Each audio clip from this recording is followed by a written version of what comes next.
আসসালামু আলাইকুম রহমতুল্লাহি ওয়াবারকাতুহু। আমার মুসলমান ভাই বোনেরা, আমি আজকে আবারও আপনাদের কাছে নিয়ে আসলাম কিছু মাসনুন দোয়া। ছোট বা বড় যে কোনো মুসলিমের সাথে দেখা হলে বলবো আসসালামু আলাইকুম রহমতুল্লাহি ওয়াবারকাতুহু। কোন এবং এর জবাবে বলতে হয় ওয়ালাইকুম আসসালাম রহমতুল্লাহি ওয়াবারকাতুহু। উপরে ওঠার সময় বলবো আল্লাহু আকবার। এটা হতে পারে সিঁড়িতে উপরে, রাস্তায় নিচ থেকে উপরে, কিংবা পাহাড়ে ওঠার সময়।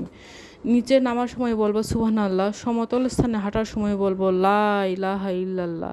কেউ আমাদের কিছু দিলে বা উপকার করলে ধন্যবাদ জানাতে বলবো জাযাকাল্লাহ খয়রুন।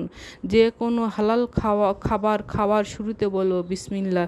যে কোনো হালাল খাওয়ার শেষে বলবো আলহামদুলিল্লাহ। যে কোনো মন্দ বা গুনাহের কাজ দেখলে বা শুনলে বলবো নাউজুবিল্লাহ। আর আল্লাহর কাছে লাখ লাখ শুকুর আলহামদুলিল্লাহ এই জন্য যে আপনাদের কাছে আমি এই বার্তাগুলো পৌঁছে দিতে পারছি।